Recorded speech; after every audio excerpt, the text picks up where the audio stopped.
Fikiria dunia ambayo vita havipigani tu kwa bunduki, bali kwa taarifa.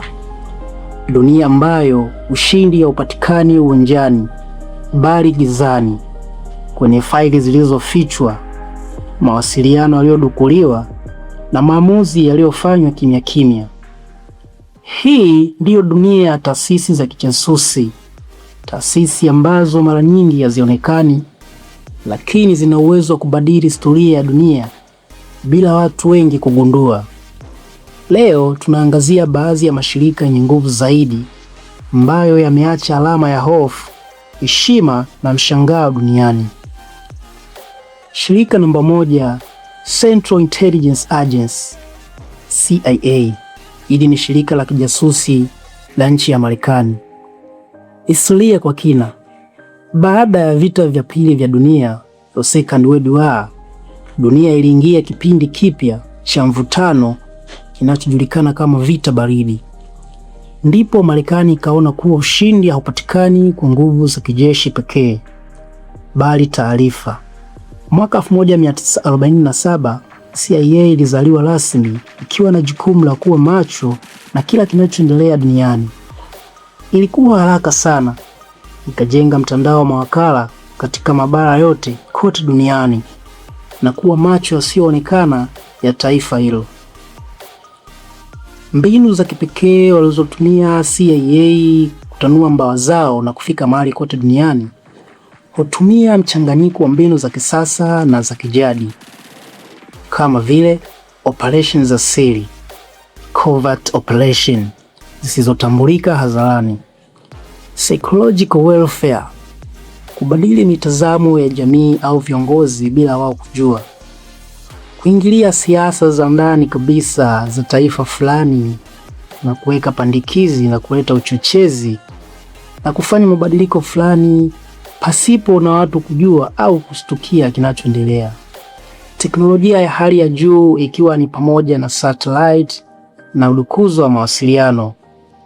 Uwepo wa satellite kwa wingi za taifa la Marekani imeweza kuwa ni kichocheo au mbinu moja mahususi kwa ajili ya kukusanya taarifa kutoka sehemu tofauti tofauti, kwa sababu satellite husanya taarifa za maeneo na matukio mbalimbali yanayoendelea sehemu tofauti tofauti. Mawakala wa siri wanaoishi maisha ya kawaida ndani ya nchi nyingine.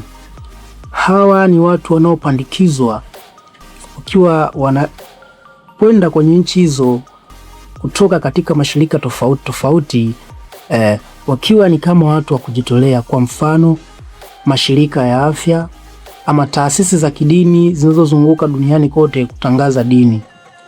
Upekee wao uko kwenye uwezo wa kufanya mabadiliko makubwa bila kuacha alama ya moja kwa moja. Mambo makubwa ya kushangaza yaliyowahi kufanywa na CIA. Kwa miongo kadhaa, CIA imehusika katika kuasili siasa za dunia kwa njia zisizoonekana, ikiwemo kusaidia mapinduzi au kuyazuia. Operation nyingi zilifanywa kwa siri kiasi kwamba hata wananchi wa Marekani hawakujua hadi zilipofichuliwa miaka mingi baadaye. Hii inaonyesha nguvu ya kivita. Wana uwezo wa kupandikiza na kuingiza watu, chuki ama kitu chochote wanachokitaka katika taifa lolote na kuweza kuhitaji wanachokipata. Kwa mfano, Marekani ilipandikiza usanyaji wa taarifa katika nchi ya Venezuela na kutega kila kitu bila wao wenyewe kujua, mpaka inafika mwisho wa siku wanakwenda kumkamata rais wa nchi hiyo Nicolas Maduro, watu wakiwa hawajui kinachoendelea ndani kwa ndani. Shirika namba 2 ni Federal Security Services, FSB. Hii ni shirika la kijasusi la nchi ya Urusi ama Russia. Historia kwa kina. FSB ni kivuli kinachoendelea cha KGB, taasisi iliyokuwa nguzo ya nguvu wakati wa Soviet Union. Badala ya kuvunjika kwa muungano huu Soviet Union mwaka 1991, Urusi iliunda FSB ili kulinda usalama wake wa ndani.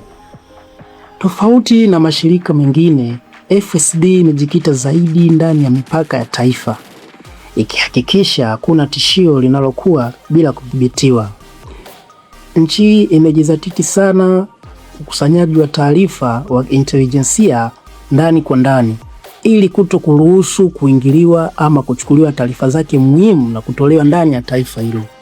Mbinu zao za kipekee wanazotumia FSB: ufuatiliaji wa kina wa raia na taasisi, uhakiki wa kila raia na taasisi zote zilizopo ndani ya nchi hiyo ili kuto kuruhusu kuchukuliwa ama kufanyiwa ujasusi na taasisi zingine kutoka nchi tofauti. Counter intelligence kali dhidi ya maadui wa ndani na nje, udhibiti wa habari na ushawishi wa kisiasa ili kuto kuruhusu kuingiliwa kwa siasa za ndani na mambo yake ya ndani kwa ndani. FSB ina sifa ya kufanya kazi kwa ukimya lakini kwa udhabiti mkubwa, ikifanya kazi zaidi nyuma ya pazia kuliko mbele ya macho ya dunia. Mambo ya kushangaza yaliyowahi kufanywa na FSB imehusishwa na matukio mengi ya siri yenye utata mkubwa, ambapo ukweli kamili mara nyingi hubaki gizani. Uwezo wake wa kudhibiti mazingira ya ndani ya nchi kubwa kama Urusi unaifanya kuwa moja ya taasisi zenye nguvu lakini zisizoeleweka kirahisi. Namba 3, Secret Intelligence Services M16. Hii ni shirika la kijasusi la nchi ya Uingereza. Historia ya kina.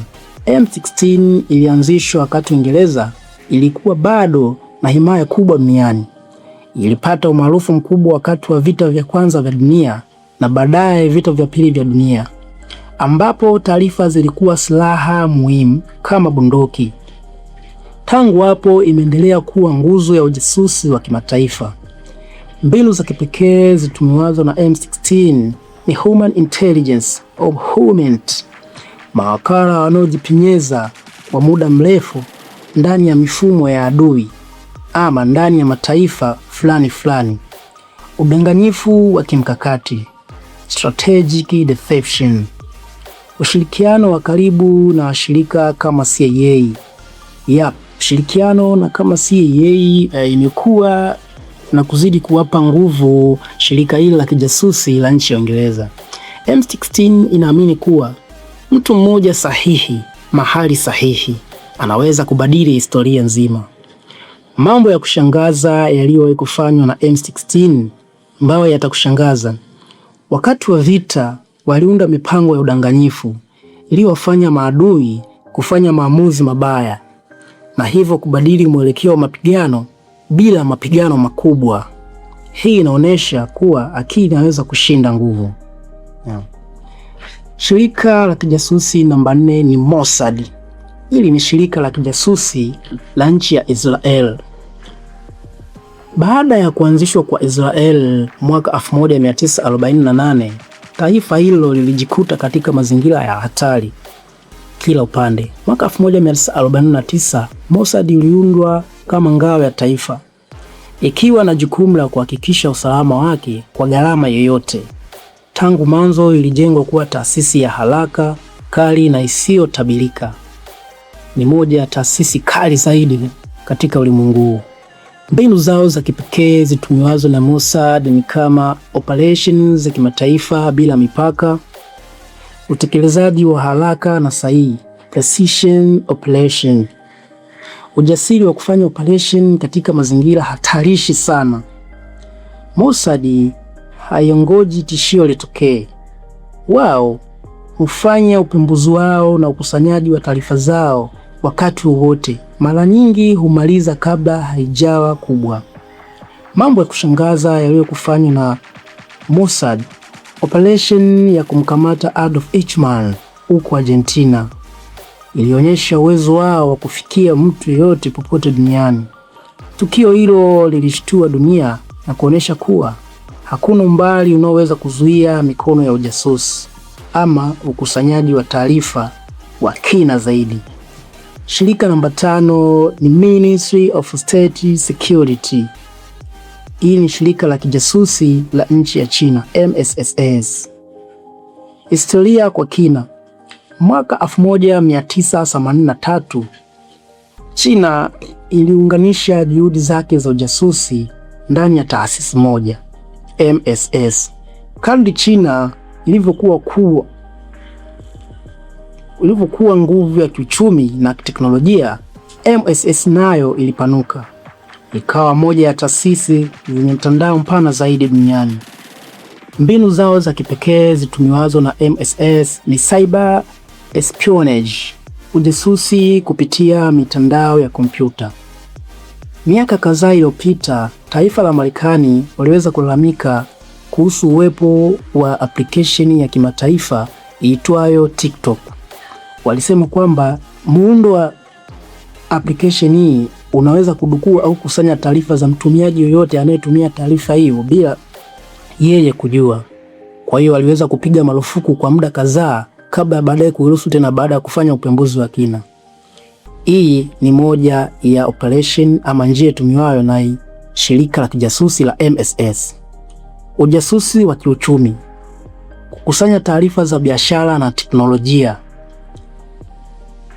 Kama ilivyo hapo katika matumizi ya TikTok, hii imekuwa ikiweza kukusanya taarifa na data za kila mtu au watumiaji wote wanaweza kutumia na kujua kila kinachoendelea kiuchumi na kimapato kwa watu kadhaa, watu tofauti kutokana na maeneo wanayotumia mtandao.